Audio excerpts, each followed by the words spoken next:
Hello dear students, welcome in ASC starter. Dear students, इस video में मैं आपको सेक्शन डी करवा रहा हूँ। मैंने आपको सैम्पल पेपर जो करवाता जा रहा हूँ मैं, उसकी मैंने सारी वीडियोस की प्लेलिस्ट बना दी है। आप वो भी देख सकते हैं, टेलीग्राम चैनल ज्वाइन कर सकते हैं, उसमें सारी वीडियोस मैं आपको प्रोवाइड करता रहता हूँ।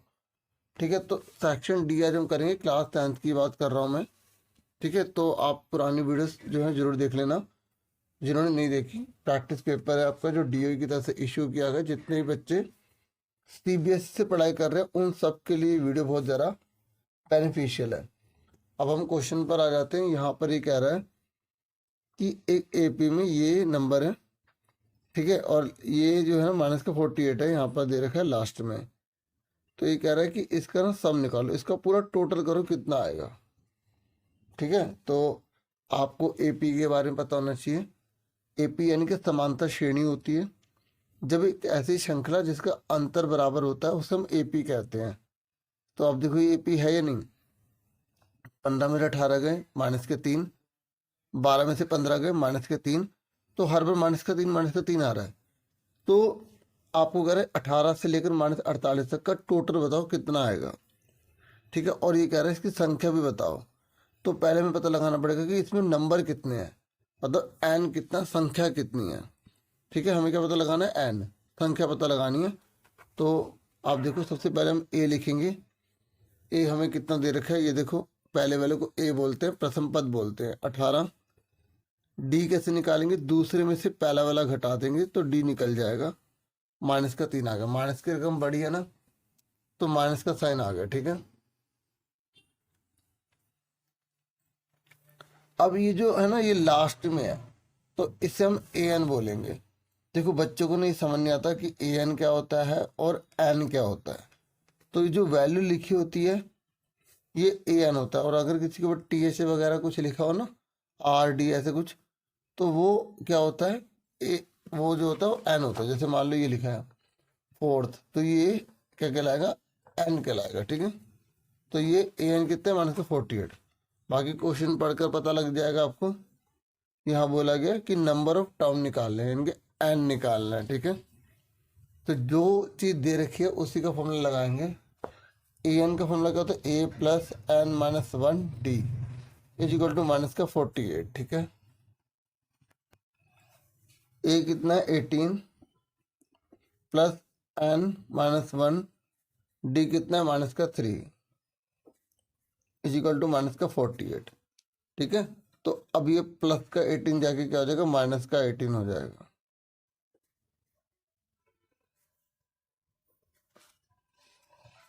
एन माइनस 1 माइनस 3, माइनस का 48 माइनस का 18, 8 8 16, 4 1 5 और 6, तो माइनस का 66 आ गया। अभी मल्टीप्लाई वाला जाके क्या बन जाएगा, डिवाइड। ठीक है, तो ये माइनस से माइनस कट गया, 3 1 जैसे 3 2 जा 6, 3 2 जा 6। N minus 1 is equal to 22। N is equal to कितना होगा, 22 प्लस 1, माइनस का 1 प्लस का 1 हो जाएगा। एन कितने का आ गया, 23 आ गया। अब हमें एन पता लग गया। अब हमें पता लगाना है कि जो ये 18 है ना और ये माइनस 48 है, यहाँ तक का टोटल सम कितना निकलेगा, हमें एस एन निकालना है। तो एस एन का फॉर्मूला क्या होता है, एन अपॉन में 2। जब हमें पहला वाला और लास्ट वाला दिया होता है ना, तो हम शॉर्टकट फॉर्मूला लगा देते हैं, ए प्लस ए एन वाला। ठीक है,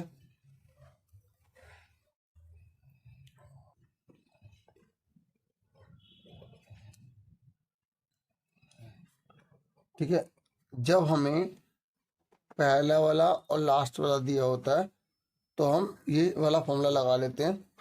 आप चाहे तो ये वाला भी लगा सकते हो, S N is equal to N upon में 2 A plus N minus 1 D. ठीक है, आप ये भी लगा सकते हो आप। तो हम ये वाला लगा रहे हैं। अब हमें पता है एन कितना है, 23 अपॉन में 2, ए कितना है 18 और ए एन कितना है माइनस का 48। 18 माइनस 48, यहाँ प्लस है ना, तो प्लस माइनस माइनस हो जाएगा। ठीक है, 23/2 मल्टीप्लाई 48 पे से 18 जाएंगे तो कितने बचेंगे 30। माइनस की रकम बढ़ी है तो माइनस का साइन आ जाएगा, तो 2 से कैंसिल करो, ये 15 आ गया माइनस का। ठीक है, तो इसको मल्टीप्लाई करो, 15 से 45 का 5, 15 3 से 45, 4 कैरी हो गया, 15 टू 30, 34। ठीक है, इस तरीके से ये हमारा आंसर आ जाएगा ऐसा। ठीक है, समझ में आ गया आपको? तो ये बिल्कुल इजी क्वेश्चन था। ठीक है, अब हमें ये करना है 33। ये कह रहा है बीपीडी थ्योरम को आपको पूरा करके दिखाना है, प्रूव करके दिखाना है। ठीक है, ये मूल अनुपातिकता प्रमेय का कथन लिखिए और सिद्ध कीजिए। देखो मैं यहाँ पर बिल्कुल टू द पॉइंट करूँगा। ठीक है, तो अगर आप इसको एक्सप्लेन जैसे समझना चाहते हैं, जैसे मतलब बहुत ज़्यादा अंडरस्टैंडिंग के लिए, तो जो मैं करूँगा पूरे मार्क्स मिलेंगे आपको एग्जाम में। ठीक है, लेकिन और ज़रा डिटेल में समझना चाहते हैं ना, तो मैंने एक वीडियो बना रखी है, वो भी देख सकते हैं। आप बीपीटी थ्योरम एएससी स्टार्टर लिखेंगे ना तो आराम से सर्च हो जाएगी। बाकी मैं देखूंगा तो डिस्क्रिप्शन में प्रोवाइड कर दूंगा। तो देखो पहले हिंदी में फिर इंग्लिश में मैं इससे करवाता हूँ ताकि अलग अलग रहे, तो जो इंग्लिश वाले बच्चे हैं ना वो वीडियो को आगे कर लेना। ठीक है, तो देखो बच्चों पहले हिंदी वाले यहाँ बोल रहे हैं कि मूल अनुपातिकता प्रमेय का कथन लिखिए और सिद्ध कीजिए। तो हमें पहले उसकी पूरी स्टेटमेंट लिखनी पड़ेगी। देखिए स्टेटमेंट तो मैंने यहाँ लिख दी है। यदि एक रेखा त्रिभुज की एक भुजा के समांतर है तथा अन्य दो भुजाओं को समानुपात में विभाजित करती है, तो यहाँ पर तथा नहीं आएगा, तो यहाँ लिख देंगे तो, तब लिख दो यहाँ पे तब। ठीक है, तब अन्य दो भुजाओं को समान अनुपात में विभाजित करती है। कहने का मतलब यह है कि ये हमें एक त्रिभुज दे रखा है। ठीक है, इसको हम थेल्स प्रमेय भी कहते हैं। ठीक है, तो यहाँ पर हमने इसका नाम दे दिया ABC, आपकी बुक में बना हुआ है। ठीक है, तो ये हमें बोला गया कि त्रिभुज में कोई भी एक भुजा, ठीक है, वो एक रेखा के समांतर, जैसे ये ली रेखा, ये ना रेखा त्रिभुज की साइड, मतलब ये इसके समांतर है, इसका नाम हमने दे दिया DE। तो ये कह रहा है अगर ये इसके समांतर है तो ये बटे में ये बटे में ये बराबर होगा। मतलब जैसे ये 4 और 8 है, ठीक है, और ये 6 और 12 है, तो काटने पर बराबर आना चाहिए, 1/2 1/2। अभी हमने ऐसा शुरू में क्वेश्चन करा था ना, तो बिल्कुल देखो वही है, बस यहाँ पे प्रूव करके दिखाना है कि ऐसा होता है, सच में होता है कि ये बटे में ये बटे में ये बराबर होता है। ठीक है, तो सबसे पहले जब ऐसा क्वेश्चन आता है ना, हम लिखते हैं दिया है। क्या लिखते हैं? दिया है। क्या दिया है हमें? दिया है त्रिभुज ABC, ठीक है, जिसमें DE समांतर है BC। ठीक है, समझ में आ गया आपको? उसके बाद हम लिखेंगे सिद्ध करना है।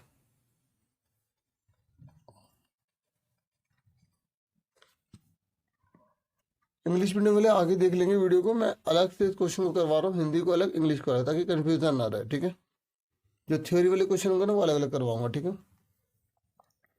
तो हमने सिद्ध क्या करना है, ये बटे में ये बटे में ये बराबर होगा, AD बटे में DB, AE बटे में EC। ये भी याद रखना कि अगर जैसे हम AD बटे में DB ले रहे हैं ना, और इधर हम AE बटे में EC ले रहे हैं, तो इसका मतलब ये भी है कि हम ऐसे भी ले सकते हैं, AD बटे में AB, AE बटे में AC, क्योंकि इतना हिस्सा अगर आप ले रहे हैं तो इधर वाले को इतना हिस्सा ही लेना है। ठीक है, दोनों तरफ बराबर बड़ा हिस्सा लेना है, मतलब प्रोपोर्शनल आना चाहिए आंसर। ठीक है, यहाँ तक आ गया। अब हम करेंगे रचना। रचना हमने क्या कर दी, हमने क्या करा, ये हमने यहाँ इस पॉइंट से यहाँ पे 90 डिग्री का बना दिया। ठीक है, और इस पॉइंट से यहाँ पे भी 90 डिग्री का बना दिया, तो ये 90 तो ये भी 90 होगा, ये 90 तो ये भी 90 होगा। अब ये जो लाइन हमने डाली है ना, ये 90 डिग्री की, इसका नाम L और इसका नाम हमने M दे दिया। ठीक है, आप N भी दे सकते हो, बुक में अगर N दे रखा तो N वाले ले लेते हैं। ठीक है, यहाँ पे N लिखा। ठीक है, अब एक बात आपको बताऊं, कि ये इस पॉइंट से मैंने इस लाइन पर 90 डिग्री बनाया, तो आप बताओ एक पॉइंट से एक लाइन पर कितने 90 बना सकते हैं? एक पॉइंट से एक लाइन पर एक ही तो 90 बनेगा, इधर वाला 90 और इधर, मतलब 2 90 ही हो गए, मतलब एक ही तो परपेंडिकुलर बनेगा। तो इसका मतलब अगर मैंने ये परपेंडिकुलर डाला ना इस लाइन पर, तो ये जो परपेंडिकुलर है ना, ये इसका भी माना जाएगा, इस वाले हिस्से का, ठीक है, और इस वाली साइड का भी माना जाएगा, याद रखना, ठीक है। तो हमने कंस्ट्रक्शन क्या कर दी, हमने ई एन परपेंडिकुलर डाल दिया ए बी पर, और हमने डी एम परपेंडिकुलर डाल दिया ए सी पर, ठीक है। ये हमने रचना कर दी। ओके, अब हम एक और काम करेंगे, यहाँ पर हमने इसको मिला देंगे इससे, हम क्या लिखेंगे, डी सी तथा बीई को मिलाया। मैं आपको पूरा डिटेल में अच्छे से बता रहा हूँ, ठीक है, समझ में आ गई। अब सुनो, अब आ जाओ प्रूफ। अब मैंने इंग्लिश वर्ड लिख दिया, कोई बात नहीं, हिंदी में उपत्ति, ठीक है, उपत्ति इंग्लिश में आपको लिखना नहीं है, मैं काट देता हूँ। तो अब हम सबसे पहले पता है क्या लेंगे, हमें जो लाना है हम वो लेंगे, हमें लाना है एडी, हमें क्या लाना है, एडी लाना है। तो एडी किस में है, इस ट्रायंगल में है, ठीक है। मैं इसको दोबारा बना लेता हूँ ताकि बच्चों को कंफ्यूजन ना हो।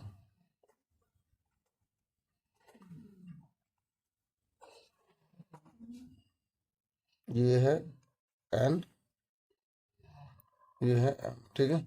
हम पहले कौन सा ट्रायंगल ले रहे हैं, ये ले रहे हैं, यानी कि ए डी ई। अभी हमें ए डी लाना है, तो हमने क्या करा, एरिया ए डी ई ले लिया। अब देखो हमें बटे में क्या लाना है, डी बी लाना है, ए डी बी। तो कौन सा ट्रायंगल लेंगे, जो हमें प्रूव करना होता है ना उसी के अकॉर्डिंग हमें लेना होता है, क्योंकि हमने वो रिसर्च नहीं करी, रिसर्च जिसने करी है उसने कर दिया, हमें उसको फॉलो करना है। आप कुछ रिसर्च करोगे तो कोई और फॉलो करेगा, ठीक है। तो ये अब हम हमें चाहिए डी बी, तो डी बी ई ये ट्रायंगल ले लेंगे, ठीक है, and area D B E, ठीक है। अब देखो ए डी ई है ना, तो इस ट्रायंगल का फॉर्मूला क्या होता है, 1/2 बेस इंटू हाइट, ठीक है, आधार गुणा में ऊंचाई। इसका भी यही होगा, 1/2 आधार गुणा में ऊंचाई, ठीक है। ये लिखने की जरूरत नहीं थी, मैंने फॉर्मूला लिख दिया, कोई टीचर भी कुछ नहीं कहेंगे। अब आधार कौन सा है बताओ, आधार लेंगे ये वाला ए डी, ठीक है, यहाँ लिख दिया ए डी। देखिए जो हम आधार लेते हैं ना उसी के ऊपर जो लाइन बन रही होती है उसको लेते हैं, जो 90 डिग्री की कहलाती है। जैसे इसके ऊपर कौन सी लाइन खड़ी है, ई एन, तो ई एन लिख दिया हमने। अब हम डी बी ई लेंगे, ठीक है, 1/2, तो इसका आधार कौन सा है, तो वो हम लिखेंगे यहाँ। अब देखो अभी हमने कौन सा ट्रायंगल लिया था, ए डी ई लिया था, हमें जो है ए डी लाना था। अब हमें डी बी लाना है, तो डी बी के लिए कौन सा ट्रायंगल लेंगे, डी बी ई लेंगे, ठीक है। तो डी बी में आधार कौन सा लेंगे, डी बी लेंगे, तो मैंने यहाँ लिख दिया डी बी, बी डी लिखो, डी बी लिखो, बात है बी डी है, ठीक है। अब इस पर हाइट कौन सी है बताओ, ये बी डी है ना, इस पर हाइट कौन सी है, देखो हाइट ई एन ही मानी जाएगी, क्योंकि एक पॉइंट से एक लाइन पर एक ही 90 बनता है, तो ये ई एन होगा। क्योंकि बच्चों को समझ नहीं आता कि ई एन नीचे क्यों लिख रहे हैं, ऐसे तो हम इसलिए लिख रहे हैं, ये कट जाए, ये कट जाए, तो ए डी बटे में बी डी आएगा, मतलब जो हमें एक पार्ट लाना था वो हम ले आए, ठीक है। अब हमें क्या लाना है, ए ई और ई सी लाना है। तो ए ई किस ट्रायंगल में है, ए डी ई में, ठीक है। तो यहाँ पर कौन सा ट्रायंगल लेंगे, एरिया ए डी ई, और नीचे कौन सा लेंगे, अब हमें लाना है ई सी, ई सी, तो डी ई सी ले लेंगे ट्रायंगल, ठीक है, डी ई सी ले लेंगे। तो 1/2 बेस कौन सा है, ए ई, इस पे कौन खड़ा है, डी एम, 1/2 बेस कौन सा, ई सी, ठीक है। और हाइट कौन सी मानी जाएगी इस पे, हाइट वो डीएम माना जाएगा, ठीक है, क्योंकि एक पॉइंट से एक लाइन पर केवल एक ही 90 बनता है। डीएम डीएम कट गया, 1/2 कट गया, तो ए ई बट्टे में ई सी आ गया, ठीक है। अब ये हमने फर्स्ट इक्वेशन बोल दी, ये वाली, ठीक है, और इसको हमने क्या बोल दिया, सेकंड बोल दिया। पर अब ये दोनों बराबर कैसे लिखें, ये इसके बराबर कैसे लिखें, अब आपको क्या करना पड़ेगा, 9th क्लास का फॉर्मूला अप्लाई करना पड़ेगा। ये ट्रायंगल है और ये ट्रायंगल है, ठीक है। तो आपको मैं बता दूं कि देखो, जब दो ट्रायंगल है ना, जैसे एक ट्रायंगल ये वाला और एक ट्रायंगल ये वाला, तो दोनों ट्रायंगल सेम बेस पर है और यहाँ पे एक लाइन के लिए पैरेलल। तो आप खुद सोचो ना, जो हमें गिवन है क्या उसका यूज नहीं होगा, उसके यूज के बिना क्वेश्चन कैसे होगा। तो जब दो ट्रायंगल यानी कि दो त्रिभुज सेम बेस पर हो, जैसे सेम बेस पर और पैरेलल लाइन के बीच में हो, तो दोनों ट्रायंगल का एरिया बराबर होता है, ठीक है। तो आप क्या लिखोगे, त्रिभुज कौन सा, ये वाला डीबीई तथा त्रिभुज ये वाला डीईसी, दोनों एक ही आधार, कौन सा आधार है, कौन सा आधार ले रहे हैं, डीई, दोनों एक ही आधार डीई तथा समांतर रेखाओं, समांतर रेखाओं, कौन समांतर रेखा है, डी समांतर बी से, डीई अब यूज होगा ना इसका, डी समांतर बी सी के बीच स्थित है,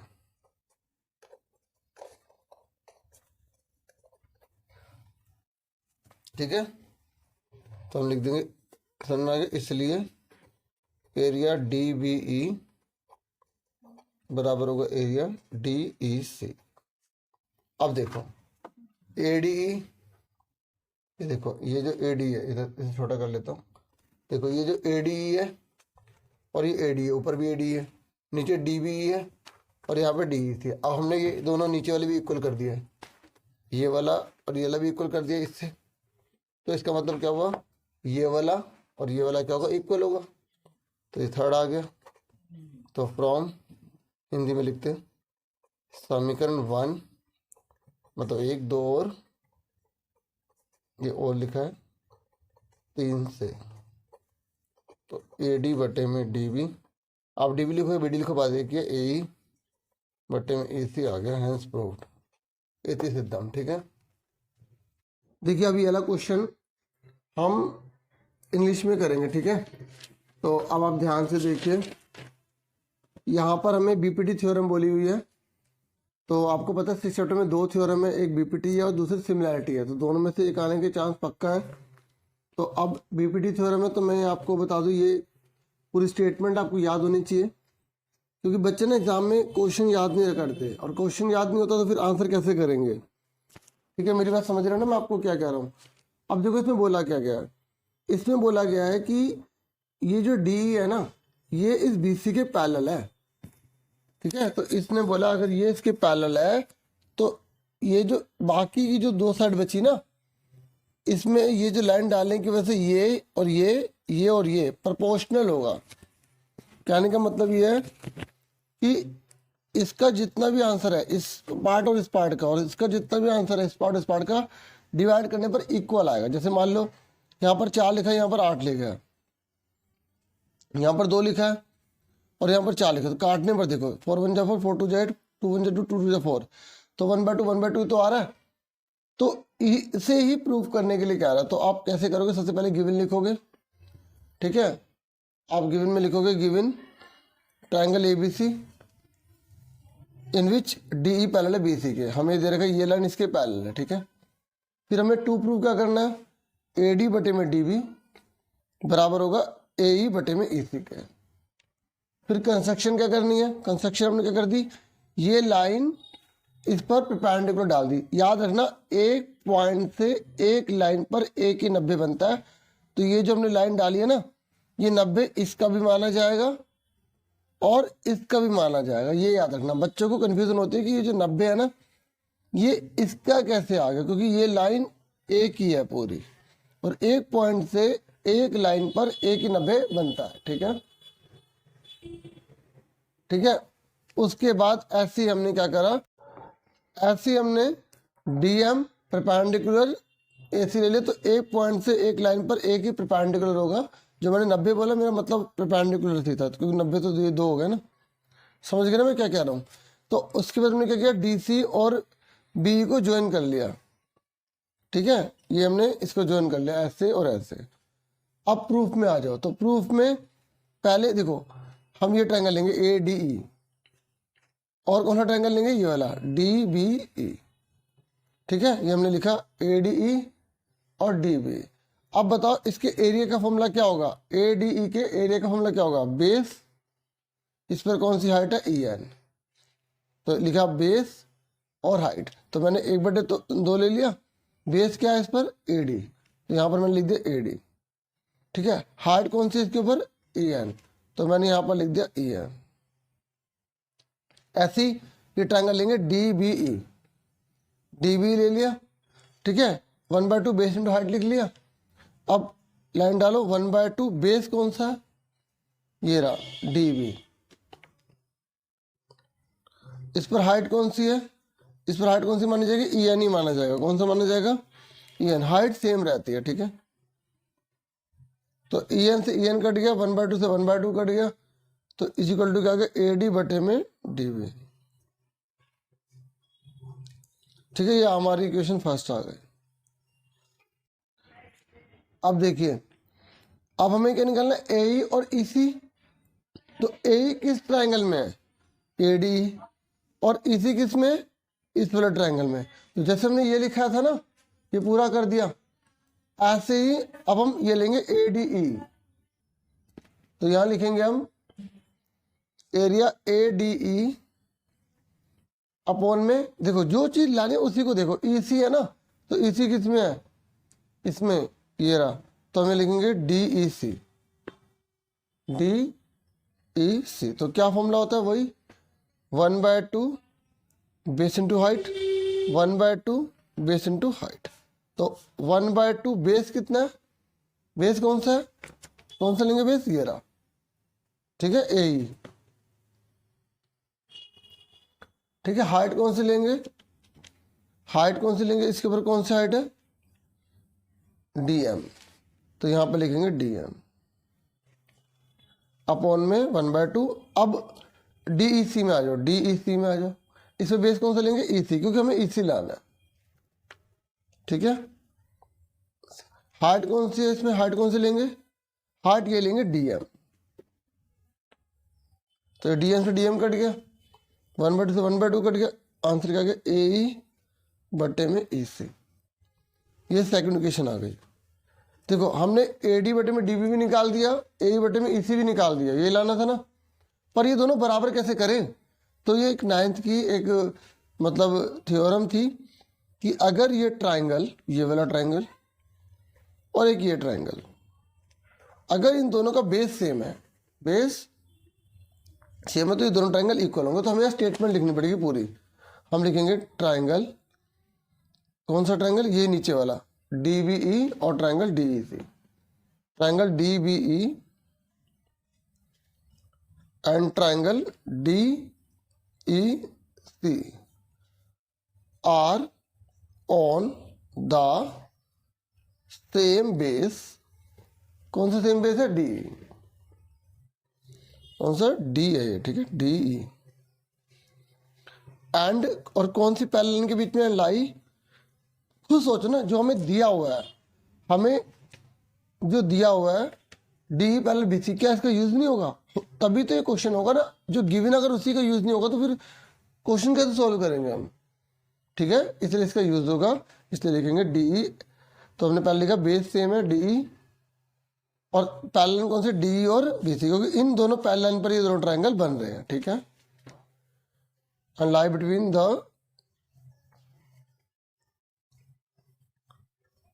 parallel line DE parallel BC। तो इसका मतलब क्या हुआ, एरिया DBE बराबर होगा एरिया DEC के। ठीक है, तो ये आ गया थर्ड। अब आप खुद सोचो, ये वाला हिस्से के बराबर हो गया क्योंकि नीचे वाला हमने बराबर कर दिया, तो ये वाला और ये वाला आपस में बराबर होगा। तो लिखेंगे from first second and third, क्या लिख देंगे, ए डी बटे में डी बी बराबर होगा ए ई बटे में ए सी। मतलब ये वाला और ये वाला दोनों हमने बराबर लिख लिए, हमारा आंसर आ गया हैंस रूट। क्लियर हो गया आपको? आगे बढ़ते हैं अब देखिए हमारा नेक्स्ट क्वेश्चन है। यहाँ पर बोल रहा है कि आपको ये 1 2 3 4 पॉइंट दे रखे हैं और प्रूव करके दिखाना है कि रेक्टेंगल होगा। क्या प्रूव करना है? रेक्टेंगल होगा। ठीक है, आयत प्रूव करना है, आयत सिद्ध करना है। तो मैं आपको बता दूं डियर, जब हमें 4 पॉइंट दिए होते हैं ना, तो आप बिल्कुल इसे लाइन से लिखना।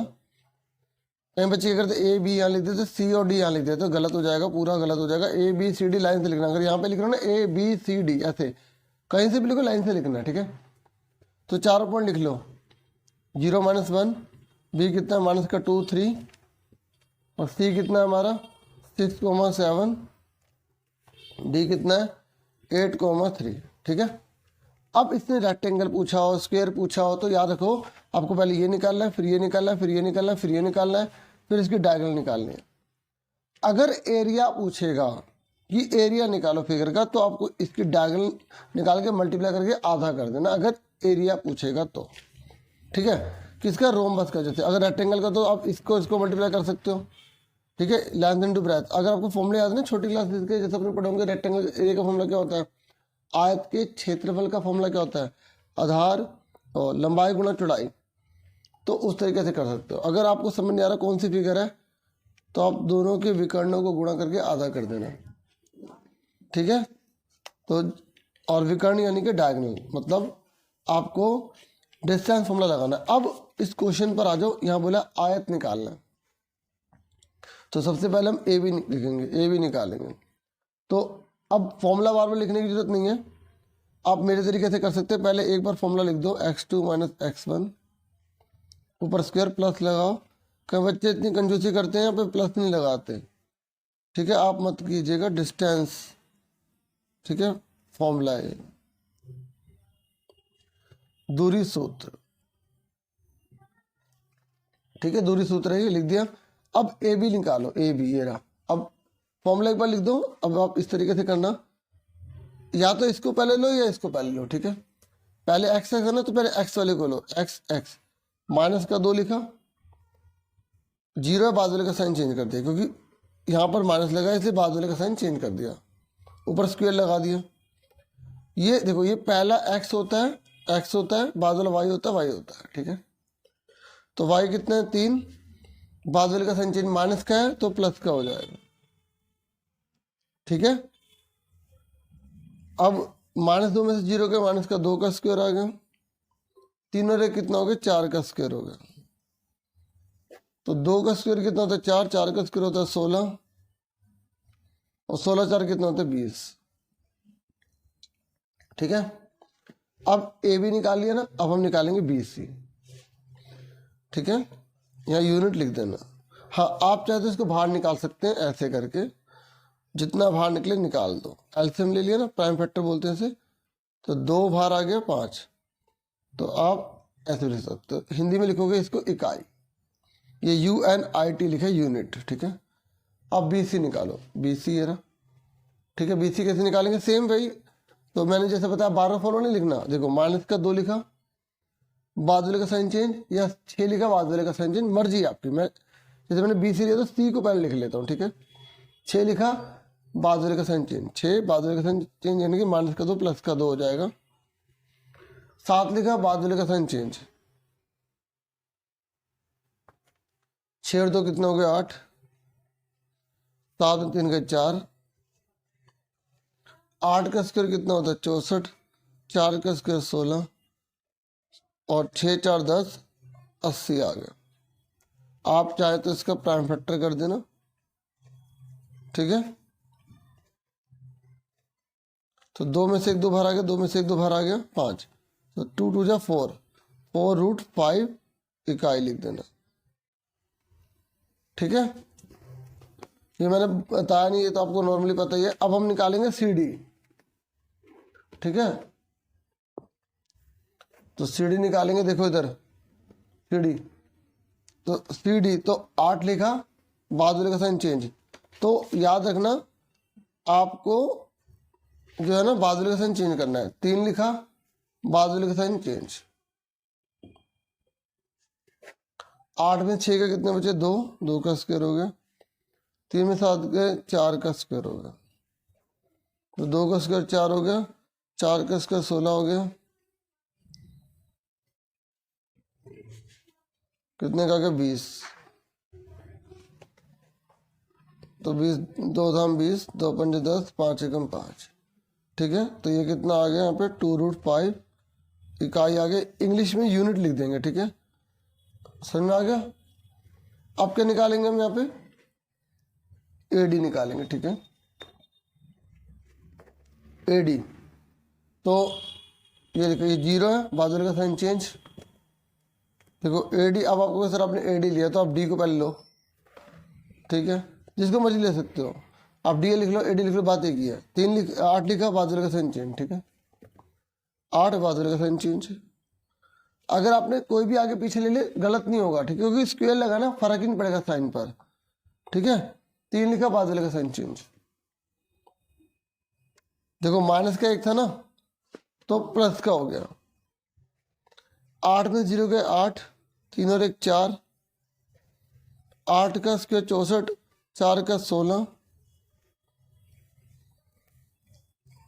16 और 64 कितने होते हैं? 80। 80 का क्या निकलेगा? अभी हमने यहाँ पे निकाल ही लिया था, तो कितना है? 4√5 या इकाई। इंग्लिश में यूनिट लिख लेना, ठीक है।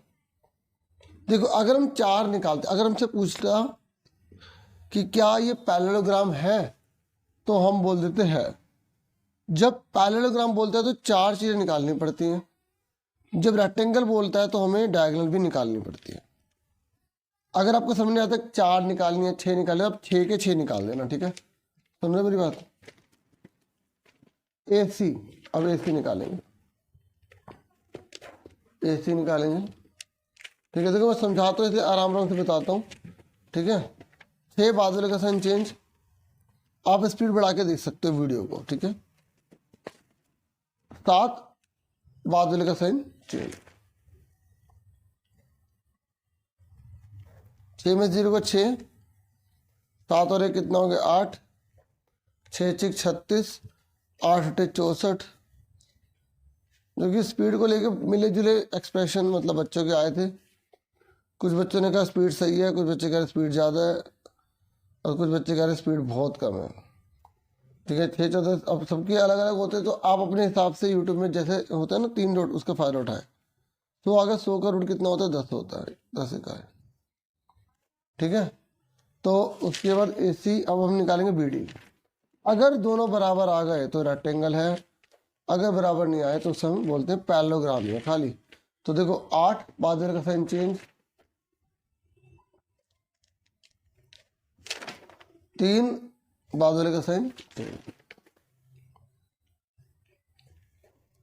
8 हो तो 10 हो गए, 3 में 3 का 0, 10 का स्क्वायर कितना होता है? 100। ये मैंने थोड़ा सा हल्का सा स्पीड से थोड़ा सा करा क्योंकि सारे एक जैसे थे ना, तो इसलिए, ठीक है। तो 100 का रूट कितना होता है? 10 इकाई हो। अब आप लास्ट में लिखोगे, आप देखो ना बच्चों, ये देखो AB कितना है? 2√5। तो इसके सामने वाला जो CD है, सामने वाला जो CD है वो कितना है? 2√5 बराबर आ रहा है। और ये 4√5 है, ठीक है, 4√5 है। और इसके सामने वाला जो AD है वो भी 4√5 है, तो ये भी दोनों बराबर आ रहे हैं। और ये भी 10 आया और ये भी 10 आया, तो इसका मतलब क्या हुआ? ये रेक्टेंगल है। तो लास्ट में आप लिख दोगे AB बराबर है PD के, AD बराबर है BC के, और AC बराबर है CD के, AC बराबर BD के, ठीक है। तो ये 10 आया, और ये हमारा 20, ये जो हमारा है AC AB कितना है? 2√5, और ये कितना है हमारा? 4√5। इंग्लिश में देखो आप यूनिट लिख लोगे और हिंदी में इकाई। ठीक है, मैं लिख देता हूँ यूनिट। यूनिट समझ गए वैसे तो आप लिख दो बराबर, इसलिए ABCD इज रेक्टेंगल।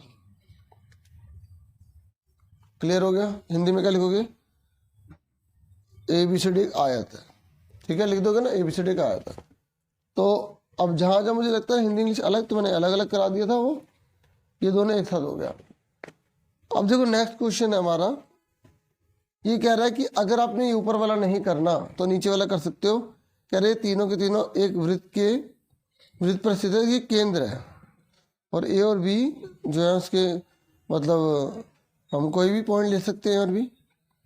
ठीक है, तो कह रहे y का मान निकालो और वृत्त की त्रिज्या भी निकालो। इंग्लिश में देख सकते हैं आप, A और B पॉइंट दे रखे हैं, सर्कल पर ही है, देख लो लिखा है ना, और सेंटर पर ये है, y की वैल्यू निकालनी है और रेडियस भी निकालनी है। तो बहुत इजी क्वेश्चन है ये। ठीक है, और ऐसा उम्मीद है मुझे एग्जाम में आने की। ये A है, B है, ये माइनस का 1 और y है। ठीक है, हमने डायमीटर पूरा ले लिया। ठीक है, और सेंटर की वैल्यू हमें कितनी दे रखी है? आप देखो 2 - 3y, और B हमें कितना दे रखा है? 5,7। ठीक है, 5,7 दे रखा है। अब जो चीज दी होती है ना उसी का फॉर्मूला लगाते हैं। अगर आपको ये पता है तो आप कभी गलत करोगे नहीं सवाल को। अब ये सेंटर में है तो सेंटर का फॉर्मूला मतलब मिड पॉइंट का फॉर्मूला कौन सा होता है? x=x1 + x2/2। मध्य बिंदु सूत्र लगा दिया हमने। x कितना दे रखा है? देखो ये बीच का ना ये होता है, इसे x ये y बोल लो, ये x1 ये y1 ये x2 ये y2। ठीक है, या लिख सकते हो आप यूजिंग मिड पॉइंट फॉर्मूला।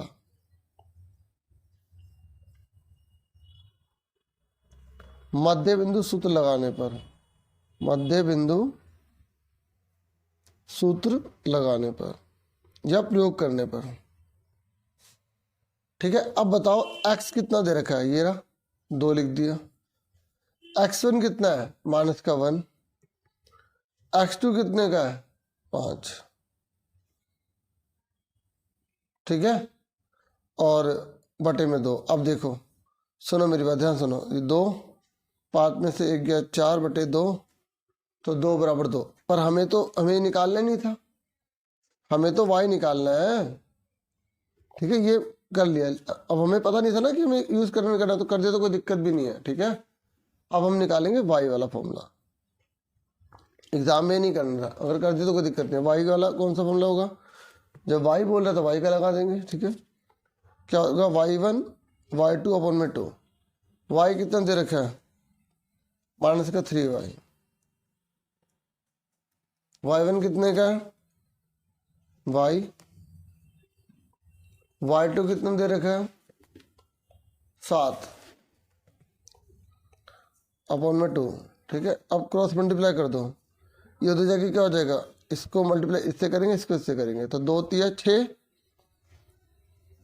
और 1 को करोगे तो वही आएगा। ठीक है, अब मैं यहाँ लाइन डाल के कर देता हूँ, प्लस का y जाके क्या हो जाएगा? देखो आपको जैसे आता जा रहा ना, थोड़ा स्पीड बढ़ा के आगे आगे करते चले जाना। ठीक है, जिसको नहीं आ रहा ना, ये मेरे को सबको ध्यान में रख के वीडियो बनानी पड़ती है।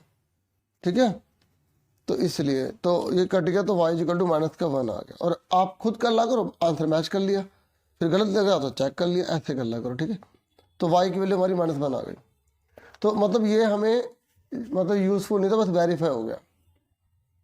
ठीक है, समझ में आ गई? चलो आगे देखते हैं।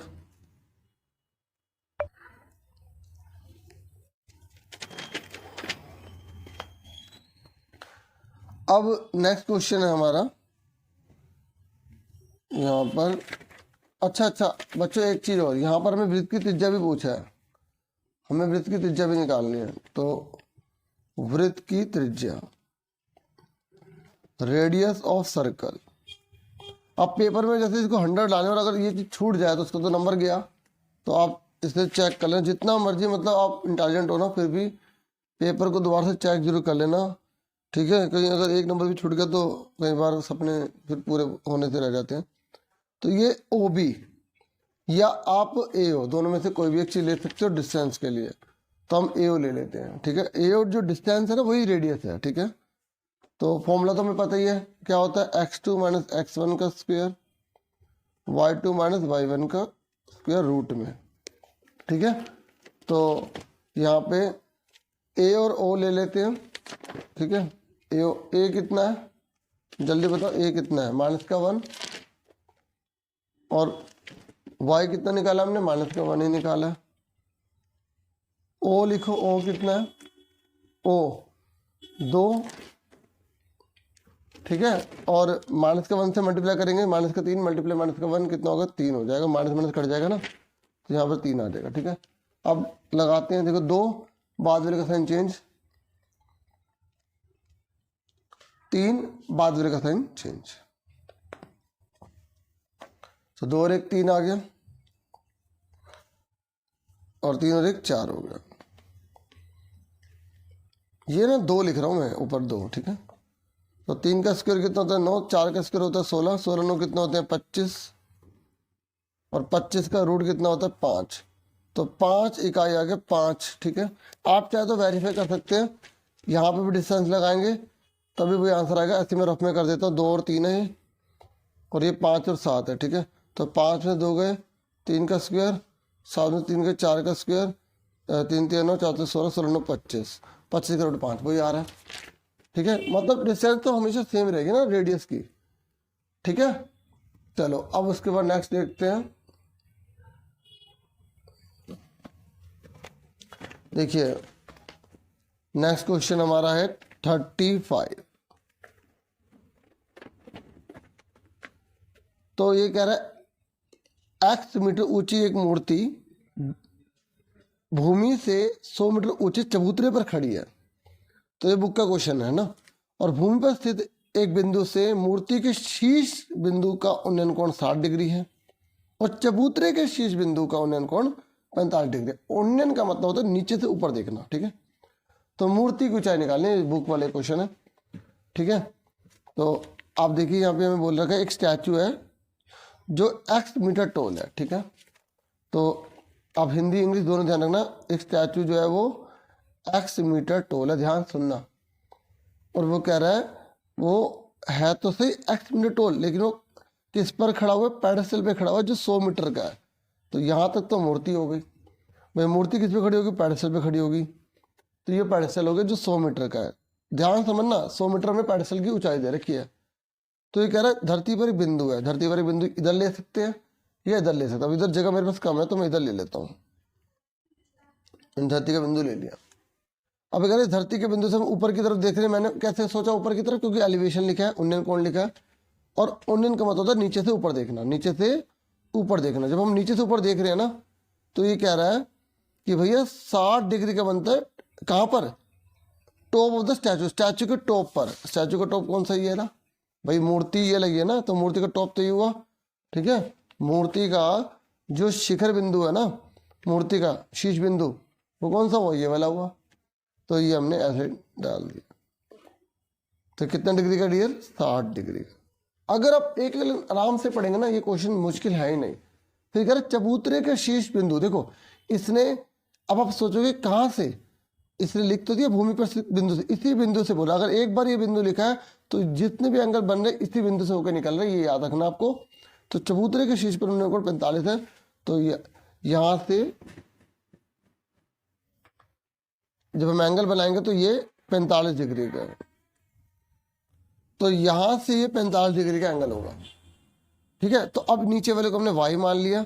अब नाम जो मर्जी दे दो, A B C और ये D। तो टोटल कितना हो गया, ये 100 प्लस x हो गया, ठीक है। क्वेश्चन समझ में आ गया। मैंने बहुत प्यार से बड़े आराम से समझाने की कोशिश की है, ठीक है। और अगर समझ में आया तो इस पर लाइक जरूर करना, ठीक है। तो अब देखो आगे। अब देखो हमेशा जब इसको सॉल्व करना होता है ना, तो हमेशा 90 डिग्री का ट्रायंगल लेना होता है। अब आपको ढूंढना पड़ेगा कि इसमें 2 ट्रायंगल 90 वाले कौन से हैं। एक ये रहा BAC वाला, है ना। और याद रखना जब 45 का तो ये 100 का, तो ये 100 का ही निकलेगा, याद रखना, ठीक है। तो इन ट्रायंगल BAC हिंदी में क्या लिखोगे, त्रिभुज BAC में, ठीक है। इंग्लिश वाले यहाँ से, हिंदी वाले यहाँ से, ठीक है। तो अब ये पता है, ये पता नहीं, कौन सा फॉर्मूला होता है इन दोनों में, जब थीटा दे रखा है उसके सामने वाले को P बोलते हैं, इसको B बोलते हैं। तो P और B कौन सा फॉर्मूला होता है, टैन का होता है। कौन सा होता है, तो टैन थीटा इक्वल टू होता है P अपॉन में B। तो टैन थीटा की वैल्यू कितनी दे रखी है, 45। जो ट्रायंगल ले रहे हैं उसी का एंगल लेंगे, ठीक है, 45। और P का नाम क्या है, AC, और B का नाम क्या है, AB। तो AC बटे में AB। तो 45 की वैल्यू कितनी है, 1। AC कितना है, 100। AB कितना है, Y। तो Y को इससे मल्टीप्लाई करें 100, ठीक है। कितना आ गया, 100 आ गया। आप कौन सा ट्रायंगल लेंगे जिसमें 90 हो, ये रहा DAB। कौन सा, DAB। तो ये ट्रायंगल लिखेंगे हम ADB या DAB, ठीक है। जो मर्जी नाम लिख सकते हैं, ट्रायंगल में नाम लिखने में कुछ नहीं होता, एंगल में नाम जो है ध्यान रखना पड़ता है। तो DAB ले लिया हमने, ठीक है। इस बार मैंने हिंदी में लिख लिया, फिर इंग्लिश में, ठीक है। तो इसमें ये पता है, ये पता नहीं है, इस तरीके से। या अगर हमें दोनों नहीं पता, कोई बात नहीं, ये लाइन ले रहे हैं तो P और B कौन सा फॉर्मूला लगेगा, टैन। तो tan theta is equal to P upon में B। टैन थीटा कितना दे रखा है, अब 60 लेंगे, क्योंकि जो हम ट्रायंगल लेते हैं उसी का एंगल लेना पड़ता है, 60। P का नाम क्या है, DA, ठीक है। और B का नाम क्या है, AB। तो 60 की वैल्यू कितनी है, √3। DA कितना है, 100 प्लस x। AB कितना है, y, ठीक है। अब क्रॉस मल्टीप्लाई कर दो, इसको उधर ले जाओ, √3 y 100 प्लस x। अब देखो y की वैल्यू कितनी निकाली हमने, 100 निकाली है। कितनी निकाली, 100। ये फर्स्ट मान लो, तो यहाँ पे हम पुट कर देंगे गुणा में 100। इस y की जगह यहाँ पे 100 लिख दिया, ठीक है। तो यहाँ लिख देंगे फ्रॉम फर्स्ट, हिंदी में समीकरण 1 से, समीकरण 1 से, ठीक है। समझ में आ गया। अब देखो, तो अब इस 100 को उधर ले जाएंगे, पहले इसको सही से लिख लो। ये आ गया 100√3 इजिकल टू में 100 प्लस x। इस 100 को उधर ले गए, जब इस 100 को उधर ले गए तो ये माइनस का हो गया, और 100 फिर कॉमन ले लिया, घट नहीं सकता, ये ऐसे आएगा आंसर। अब और करके हमने क्या करा, x इजिकल टू 100√3 - 1 इधर की तरफ लिख लिया, मीटर में हमारा आंसर आ गया।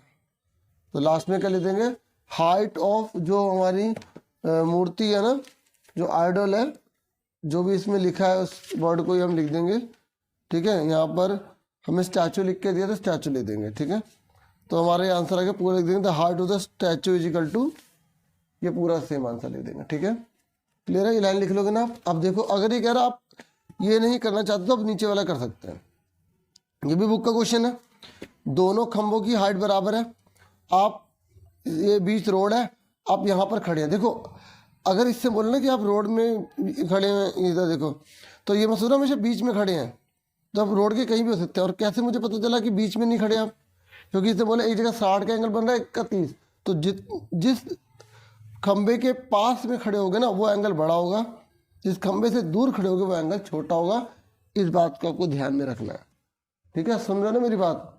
आप हिंदी में भी आराम से पढ़ सकते हैं, दो खंबे हैं, दोनों की हाइट समान है, और आप सड़क के बीचों बीच कहीं भी खड़े हुए हैं, और आप जहाँ एक खंबे को देखते हैं फिर दूसरे खंबे को देखते हैं, तो अलग अलग एंगल बनते हैं। तो आपको याद रखना, जिस खंबे के पास में खड़े होगे वो बड़ा एंगल होगा, क्योंकि आपको ज़्यादा मुंह ऊपर उठा के देखना पड़ेगा, और जिस खंबे से आप दूर हो तो ज़्यादा आपको मुंह नहीं उठाना पड़ेगा, तो इसलिए वो छोटा एंगल होगा।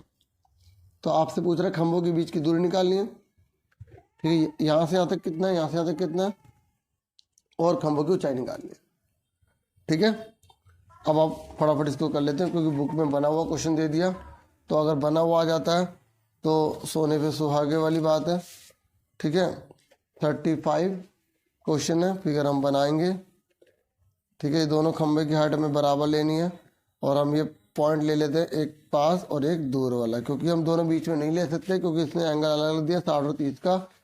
तो ये 60 डिग्री का है, ये 30 डिग्री का है, ठीक है, तो इसका नाम ए बी सी डी बोल दिया, इसका नाम हमने पी दे दिया।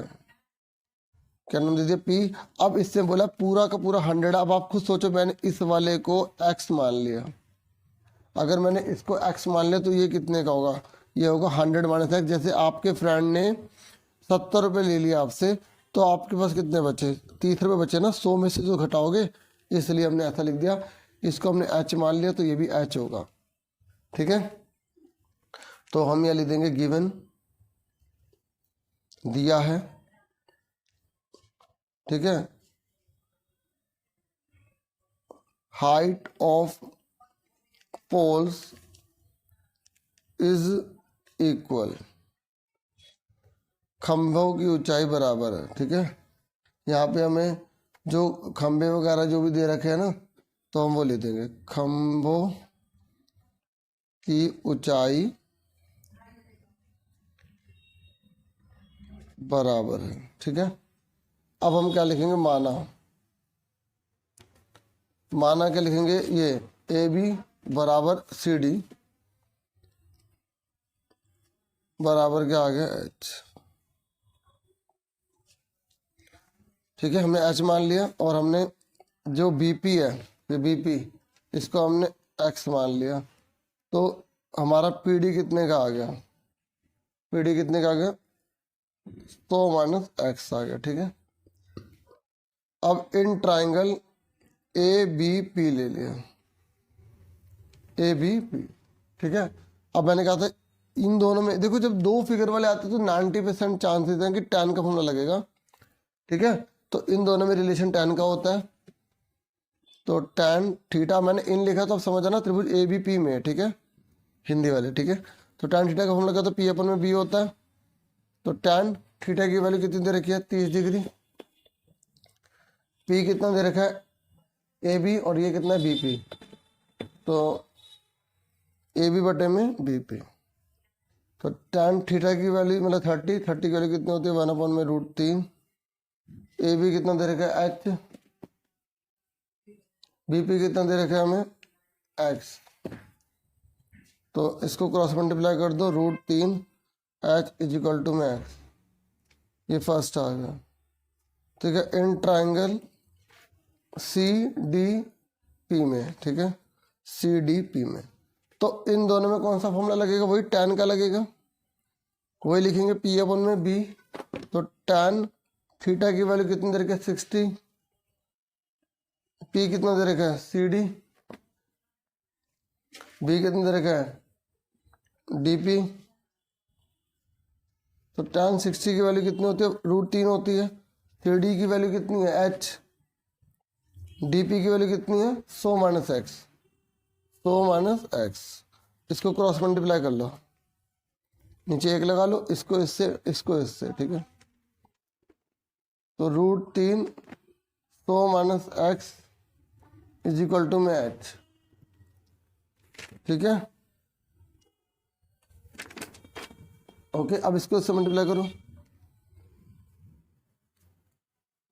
100 को इससे करो, सॉरी हाँ एक ही बात है, √3 को इससे करो। देखो मैंने इसको इससे मल्टीप्लाई कर दी, इसको इससे कर दी, इसको इससे क्रॉस मल्टीप्लाई थी ना। अब देखो इधर देखो, यहाँ देखो x की वैल्यू कितनी आई है? √3h, तो यहाँ पर x की जगह हम √3h पुट कर देंगे, ये 2 मान लो, या तो आप पुटिंग करके दिखा दो, नहीं तो सीधा लिख दो फ्रॉम फर्स्ट एंड सेकंड,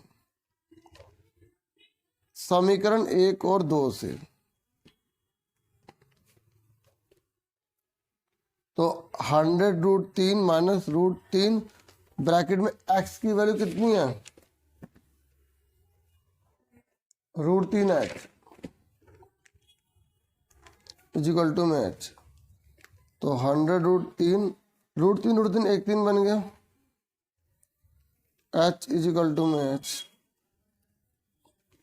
तो 100√3 माइनस का 3h जाके क्या हो जाएगा? प्लस का 100√3, 3h और 1h कितना हो गए? 4h।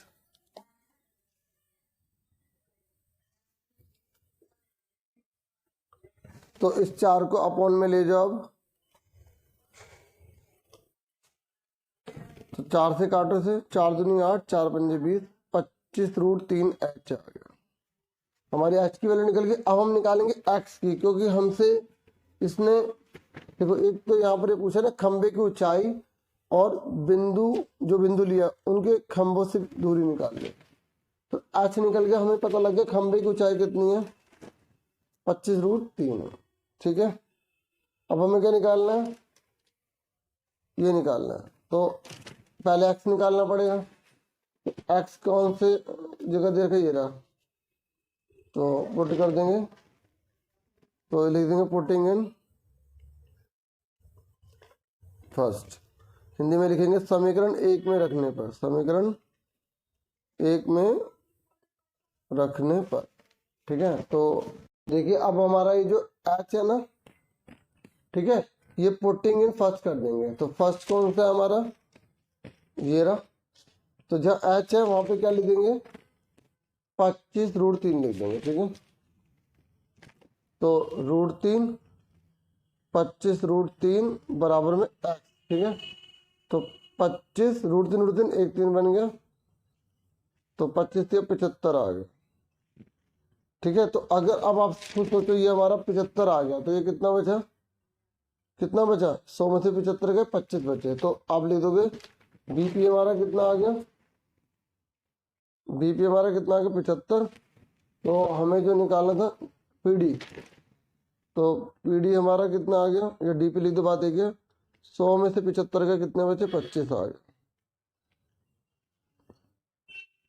ठीक है, लास्ट में आप ये लाइन जरूर लिख देना यहाँ से कि खंबे की ऊंचाई कितनी निकली हमारी, 25√3, और जो है ये बिंदु की खंभों से दूरी, तो यहाँ पे लाइन लिख देना, बिंदु से खंभों से दूरी ये और ये। ठीक है, मैं लिख ही देता हूँ, बिंदु की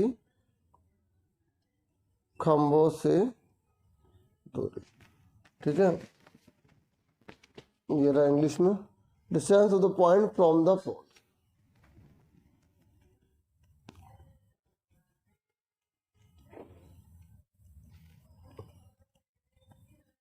फ्रॉम द पोल, तो ये आंसर आ गया। ठीक है, अभी फिलहाल वीडियो में इतना ही। अब इसका ई पार्ट बचा है, बस फिर पेपर ये कंप्लीट हो जाएगा। ठीक है, इसका मैं शॉर्ट में वीडियो ला के आपको प्रोवाइड कर दूंगा, क्योंकि इसमें ज़्यादा कुछ नहीं है खास। Thank you for watching and listening carefully. Please video को लाइक, चैनल को सब्सक्राइब करें। Take care all dear students.